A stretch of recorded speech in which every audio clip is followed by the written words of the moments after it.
আসসালামু আলাইকুম, সবাইকে আমাদের কম্পিউটার অফিস অ্যাপ্লিকেশন কোর্সে স্বাগতম।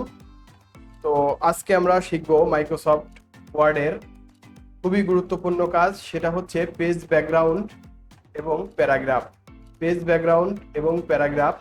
তারপরে আমরা শিখব মেইলিং, কিভাবে মেইল মার্জ করা যায় সেটা শিখব, এবং ভিউ থেকে শিখব রোলার এবং প্রিন্ট লেআউট। এই গুরুত্বপূর্ণ অংশগুলো আজকে আমরা শেখার চেষ্টা করব। তাহলে শুরু করা যাক আজকের ক্লাসটি। সবাইকে ধন্যবাদ, যারা আমার ইউটিউব চ্যানেল এখনো সাবস্ক্রাইব করেননি অবশ্যই সাবস্ক্রাইব করে দিবেন, এবং আমার সকল ছাত্রকেও ধন্যবাদ, যারা সরাসরি লাইভ ক্লাসটি করতেছেন তাদেরকেও ধন্যবাদ। তো ঠিক আছে, আমরা ক্লাসে চলে যাই। তো এটা হচ্ছে মূলত পেজ ব্যাকগ্রাউন্ড, আর পেজ ব্যাকগ্রাউন্ডের খুবই গুরুত্বপূর্ণ কাজ। হ্যাঁ, দেখো, তুমিও দেখো, বুঝতে পারবা। এটা হচ্ছে পেজ ব্যাকগ্রাউন্ড, আর এই পেজ ব্যাকগ্রাউন্ডের প্রথমে আছে ওয়াটার মার্ক। আমরা যেমন পেজের মাঝে যদি কোনো জল ছাপ দিতে চাই, আমাদের শীটে কিন্তু দেখো জল ছাপ দেওয়া আছে। হ্যাঁ? তো এরকম যদি তুমি জল ছাপ দিতে চাও তাহলে তুমি ওয়াটার মার্কে ক্লিক দিবা। এখানে ক্লিক দিলে একটা ডায়লগ বক্স আসবে, এখান থেকে আমরা চলে যাব কাস্টম ওয়াটারমার্ক, কারণ নিজে নিজে ওয়াটারমার্কটা তৈরি করব আমরা। তাহলে আমরা কাস্টম ওয়াটারমার্কে ক্লিক দিলে একটা ডায়লগ বক্স চলে আসবে, এখান থেকে টেক্সট ওয়াটারমার্ক, টেক্সট ওয়াটারমার্ক এটা সিলেক্ট করে ল্যাঙ্গুয়েজ ইংরেজি থাকবে, অর্থাৎ ইংলিশ ইউএসএই থাকবে, শুধু টেক্সটটা আমরা এখানে পরিবর্তন করে দেব। টেক্সটটা কি পরিবর্তন করে দেব, যেমন আমি আমার নাম লিখতেছি হচ্ছে যে মাস্টার কম্পিউটার, যদি লিখি তাহলে আমি ইংরেজিতে মাস্টার কম্পিউটার লিখব, MASTRCOMPUTER, আমি এটাই লিখলাম। এবং এটা লিখে আর কিছুই করা যাবে না, এখানে শুধু কালার, এই কালারটা চেঞ্জ করে দিতে হবে। আমি একটা লাল কালার দিলাম এবং অ্যাপ্লাইতে ক্লিক দেবো। অ্যাপ্লাই ক্লিক দিয়ে ক্লোজ করে বের হয়ে আসবো। দেখেন আমাদের পেজের মাঝে কিন্তু ওয়াটারমার্ক অর্থাৎ জল ছাপটা কিন্তু চলে আসছে। আপনি এখানে যাই লেখেন না কেন, দেখেন ওই জল ছাপের উপর দিয়ে কিন্তু আপনার লেখাটা কিন্তু যাবে।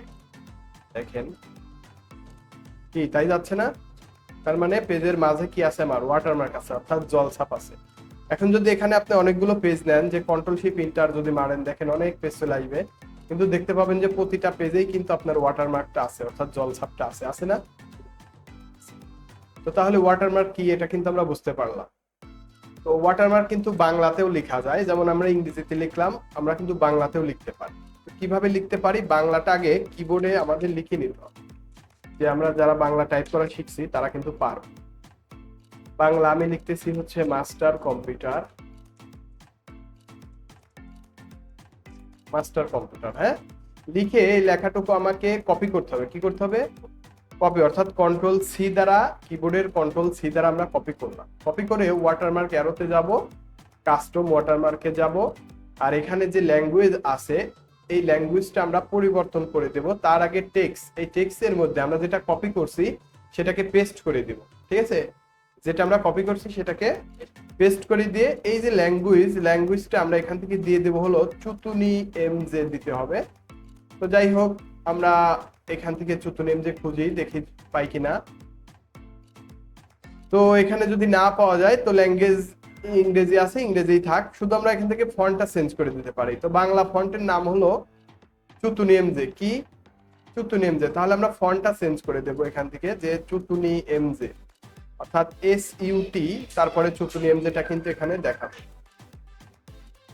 চুতুনি এমজে, চুতুনি এমজে, এই যে চুতুনি এমজে। হ্যাঁ, চুতুনি এমজেটা সিলেক্ট করে দিয়ে, তো আমরা যেটা টেক্সটটা নিয়ে আসছিলাম এটাকে পেস্ট করে দিয়ে, এখানে যদি কোনো কালার দিতে চাই, যে কালার পরিবর্তন করতে চাই, এটা দিয়ে অ্যাপ্লাইতে ক্লিক। দেখো এখানে মাস্টার কম্পিউটার কিন্তু চলে আসছে। তার মানে আমার প্রতিটা পেজেই কিন্তু জলছাপ হয়ে গেছে। বুঝতে পারলাম? ইংরেজির জন্য একরকম আর বাংলার জন্য আরেক রকম। তো আমরা এখানে মাস্টার কম্পিউটার নামে জলছাপটা দিয়ে নিলাম। এটা আছে হচ্ছে তারপরের অংশ, অর্থাৎ পেজ ব্যাকগ্রাউন্ডের মধ্যেই পেজ কালার। এটা কি? Page colour. যে আমরা যে পেজের মধ্যে কাজ করতেছি এই পেজটাকে যদি কালার করতে চাই, যেমন বাজারে আমরা বিভিন্ন ধরনের পেজ কালার পাই না? যেমন হলুদ, এরকম একটা পেজ কালার কিন্তু আমরা বাজারে পাই।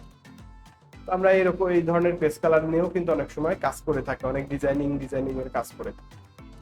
তো দেখো এখানে বিভিন্ন ধরনের কালার আছে, তো যে কোনো একটা কালারে ক্লিক দিলেই তোমার ওই কালারটা কিন্তু চলে আসবে। তো বাজারে যে ধরনের পেজ কালার দেখি এগুলা কিন্তু আসলে কম্পিউটার দিয়ে করেই তারপরে প্রিন্টিং করা। হ্যাঁ, দেখো পুরো পেজ কি কালার হয়ে গেছে না? তো এইটা হচ্ছে মূলত পেজ কালারের একটা অংশ। পেজ কালার দেখো, এটা লাল। এখানে অনেক ধরনের পেজ কালার আছে, আমাদের কাছে যেটা ভালো লাগে আমি সেটা। তারপরে দেখো এটা আছে হচ্ছে পেজ বর্ডার। কি আছে? Page border. আমি যদি পেজের চারপাশে সুন্দর করে বর্ডার দিতে চাই, যেমন আমার এই যে মাস্টার কম্পিউটারের যে লিফলেটের যে চারপাশে বর্ডারটা, এরকম যদি আমরা কোনো বর্ডার দিতে চাই তাহলে কিন্তু আমরা দিতে পারবো। সেটা হচ্ছে পেজ বর্ডার। আর পেজ বর্ডার থেকে এই স্টাইলে আসলে অনেক ধরনের বর্ডার পাওয়া যাবে। যদি আমি এই ধরনের বর্ডার দিতে চাই, তো দিয়ে আমি জাস্ট ওকে ক্লিক দিলে আমার পেজটা এরকম বর্ডার হবে। আর যদি এর চাইতে কোনো স্পেশাল বর্ডার দিতে চাই তাহলে আমাদের নিচে যাইতে হবে একটু, অর্থাৎ পেজ বর্ডার অপশনে আর্ট। এই আর্টে গিয়ে আমরা যদি এখান থেকে চাই যে এই ধরনের একটা বর্ডার দেব কিংবা একটা লাভ দেব, এগুলা কিন্তু দিয়ে আমি ওকে যদি ক্লিক করি তাহলে দেখো এই ধরনের বর্ডার কিন্তু হয়ে গেছে না? এটা তোমাদের হচ্ছে মূলত পেজ বর্ডার। তাহলে কি ওয়াটারমার্কটা আমি সংক্ষিপ্ত রূপে বলে দিচ্ছি। এখানে গিয়ে আমরা কাস্টম ওয়াটারমার্কে যাব, আর এখানে যে টেক্সটটা লিখবো, যে নামটা লিখবো, লিখে অ্যাপ্লাইতে ক্লিক দেব, তাহলে কিন্তু আমার ওই লেখাটা হয়ে যাবে। হ্যাঁ, অর্থাৎ জল সাফ হয়ে যাবে। তারপরে হচ্ছে পেজ কালার। পেজ কালারটা হচ্ছে আমরা যে কোনো একটা কালারে গিয়ে ক্লিক দেব, সেই কালারটা কিন্তু পেজ কালার। আর পেজ বর্ডারটা হলো এখানে গিয়ে আমরা যে কোনো একটা বর্ডারে সিলেক্ট করে ওকে দিয়ে দেব, সেই বর্ডারটা হয়ে যাবে। কিংবা একটু নিচ থেকেও যদি আমরা দেই যে কোনো এক ধরনের বর্ডার, সেটা কিন্তু হয়ে যাবে। এখানে বিভিন্ন ধরনের পেজ বর্ডার আছে। দেখো আমি যদি ছোট করি তাহলে কিন্তু অনেক সুন্দর দেখাবে। ঠিক আছে, এটা হচ্ছে মূলত পেজ বর্ডার।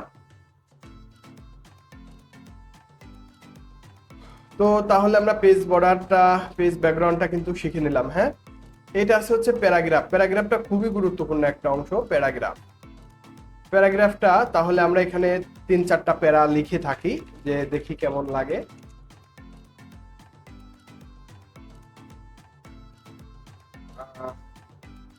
এটা ভালো মনে হচ্ছে না, আমি একটা প্যারা লিখি, তাহলে অবশ্য ভালো লাগবে। দেখি কি অবস্থা। তো এখানে আমি প্যারাগ্রাফটা লেখার চেষ্টা করতেছি, বা প্যারা প্যারা লেখার চেষ্টা করছি। ধরো এই একটা প্যারা শেষ, আমি আর একটা প্যারা লিখি এখানে।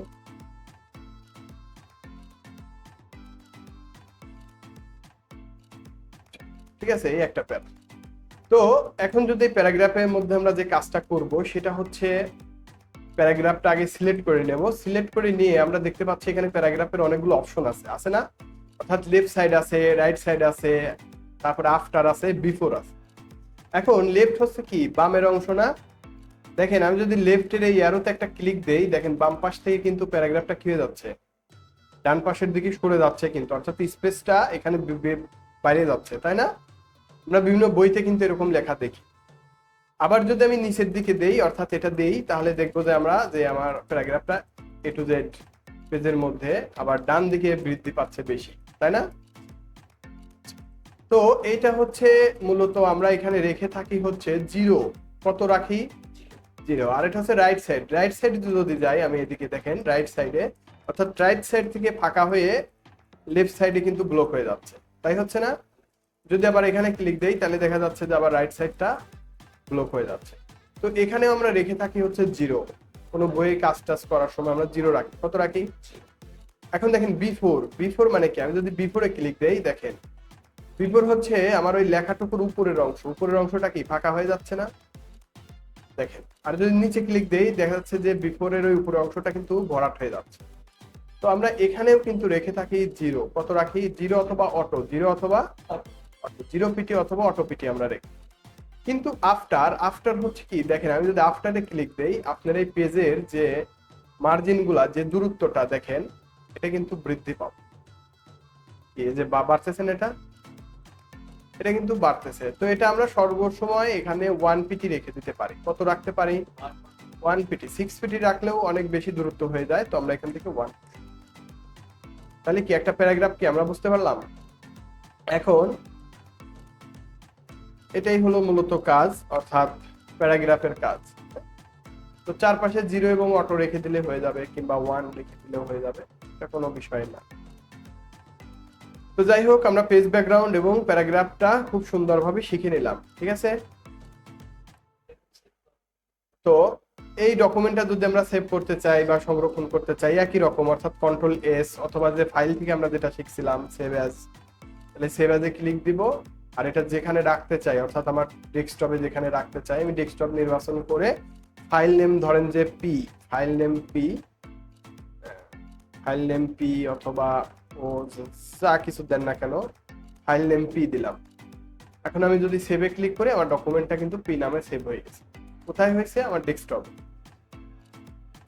তো এই হচ্ছে মূলত পেজ ব্যাকগ্রাউন্ড এবং প্যারাগ্রাফের কাজ।